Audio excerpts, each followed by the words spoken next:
হায় রে বাঙালি, হায় রে পাড়া প্রতিবেশী, হায় রে সাধনার বিজ্ঞানীরা, হায় রে আত্মীয় স্বজন।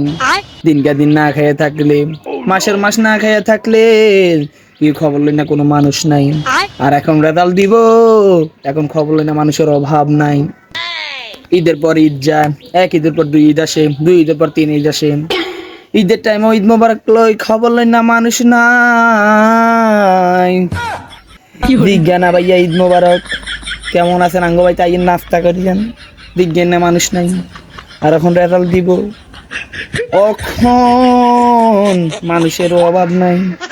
আগে যে আত্মীয়রা মোবাইল দুইটা পরে 1 মিনিট ফোন দিত না। আহারে আত্মীয় স্বজন 10 টাকা পরে একটু কল দিয়ে জিজ্ঞাইব কিরে কেমন আছস, হে সঙ্গে জিজ্ঞানের কোনো খবর নাই। আর অন রেজাল্ট দিব, এখন 20 টাকা পরে ঘুমতুন উঠুন আগে কল দি কয় কি অবস্থা, রেজাল্টের কি অবস্থা, মিষ্টি কবে খাইম, মিষ্টি তোমাদের নম্বরে দিমু। আর তিনি খবর নাই, অন্য কোনো খবর দরকার নাই। আগে মেসেঞ্জার আছে, প্যাসেঞ্জার ছিল না, এখন মেসেঞ্জার ডিলিট করছি, প্যাসেঞ্জারের অভাব নাই। এ দুঃখ কার কইম গো, সবাই আর মতো দুঃখী। এসএসসি রেজাল্টের খবর কাউরে কইতাম হইতাম না। যাতে আইব মিষ্টির লাই, তার খ্যাতনি মার দিমু। আমার আত্মীয় স্বজনের উদ্দেশ্যে আমি একটা কথা বলতে চাই, আমার কথাতে কেউ মাইন্ড করেন না বা মনে কষ্ট নিয়েন না।